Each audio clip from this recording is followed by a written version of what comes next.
नमस्कार दोस्तों, आज मैं आपके लिए एक बहुत ही मजेदार कहानी लेकर आया हूँ। लेकिन कहानी शुरू करने से पहले मेरी आप सबसे एक विनती है कि आप हमारे चैनल को सब्सक्राइब जरूर कर लें।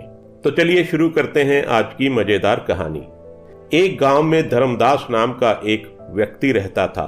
वह बातें तो बड़ी ही अच्छी अच्छी करता था, पर था एकदम कंजूस।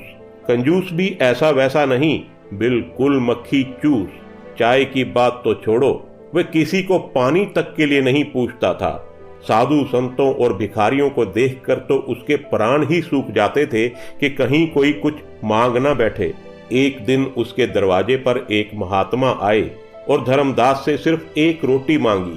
पहले तो धर्मदास ने महात्मा को कुछ भी देने से मना कर दिया, लेकिन जब वह महात्मा वहीं खड़ा रहा तो धर्मदास उसे आधी रोटी देने लगा। आधी रोटी देखकर महात्मा ने कहा, अब तो मैं आधी रोटी नहीं, पेट भरकर खाना खाऊंगा। इस पर धर्मदास ने कहा कि अब वह कुछ नहीं देगा, और फिर कुछ दिया भी नहीं। महात्मा रात भर चुपचाप भूखे प्यासे धर्मदास के दरवाजे पर खड़े रहे। सुबह जब धर्मदास ने महात्मा को अपने दरवाजे पर खड़ा देखा तो सोचा, अगर मैंने इसे भरपेट खाना नहीं खिलाया और ये भूख प्यास से यहीं पर मर गया तो मेरी तो बहुत बदनामी हो जाएगी। बिना कारण साधु की हत्या का दोष लग जाएगा। तब धर्मदास ने महात्मा से कहा, बाबा तुम भी क्या याद करोगे, आओ पेट भरकर खाना खा लो। महात्मा भी कोई ऐसा वैसा नहीं था। धर्मदास की बात सुनकर महात्मा ने कहा, अब मुझे खाना नहीं खाना, मुझे तो एक कुआं खुदवा दो। धर्मदास ने साधु महाराज से कहा, लो अब ये कुआं बीच में कहां से आ गया। धर्मदास ने कुआं खुदवाने से साफ मना कर दिया। साधु अगले दिन फिर रात भर चुपचाप भूखा प्यासा धर्मदास के दरवाजे पर खड़ा रहा। अगले दिन सुबह भी जब धर्मदास ने साधु महात्मा को भूखा प्यासा अपने दरवाजे पर ही खड़ा पाया तो सोचा, अगर मैंने कुआं नहीं खुदवाया तो ये महात्मा इस बार जरूर भूखा प्यासा मर जाएगा और मेरी बहुत बदनामी हो जाएगी। तब धर्मदास ने काफी सोच विचार किया और महात्मा से कहा, साधु बाबा मैं तुम्हारे लिए एक कुआं खुदवा देता हूँ और इससे आगे अब कुछ मत बोलना। लेकिन साधु फिर भी बोला, नहीं नहीं, अब एक कुआं नहीं, अब तो 2 कुएं खुदवाने पड़ेंगे। महात्मा की फरमाइशें बढ़ती ही जा रही थी। धर्मदास कंजूस जरूर था, लेकिन बेवकूफ नहीं था।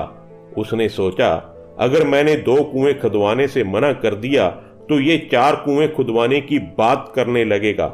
इसलिए धर्मदास ने चुपचाप 2 कुएं खुदवाने में ही अपनी भलाई समझी। कुएं खुदकर तैयार हुए तो उनमें पानी भरने लगा। जब कुओं में पानी भर गया तो महात्मा ने धर्मदास से कहा, 2 कुओं में से एक कुआं मैं तुम्हें देता हूँ और एक अपने पास रख लेता हूँ। मैं कुछ दिनों के लिए कहीं जा रहा हूँ, लेकिन ध्यान रहे मेरे कुएं में से तुम्हें एक बूंद पानी भी नहीं निकालना है, और साथ ही अपने कुएं में से सारे गांव वालों को पानी भरने देना है।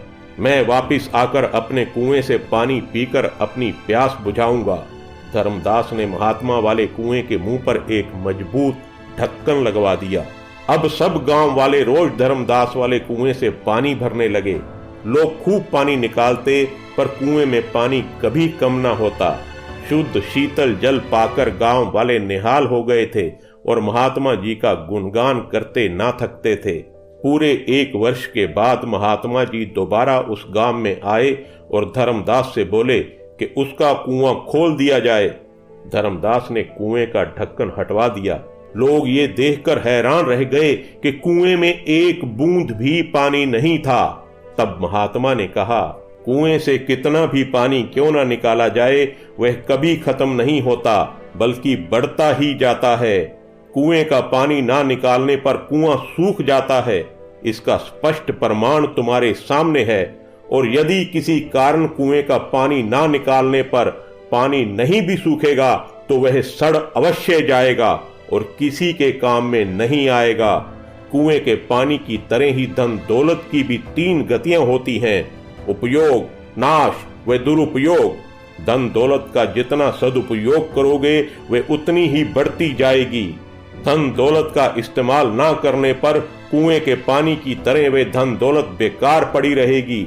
बाद में उसका उपयोग संभव नहीं रहेगा या अन्य कोई उसका दुरुपयोग कर सकता है। इसलिए अर्जित धन दौलत का समय रहते सदुपयोग करना अनिवार्य है।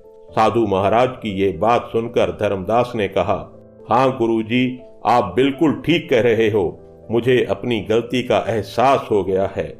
इस घटना से धर्मदास को सही ज्ञान और सही दिशा मिल गई थी। उसने कंजूसी छोड़ दी और अपने धन और दौलत को लोगों की भलाई के लिए खर्च करने लगा। दोस्तों, ज्ञान की भी यही स्थिति होती है। धन दौलत से दूसरों की सहायता करने की तरह ही ज्ञान भी बांटते चलो।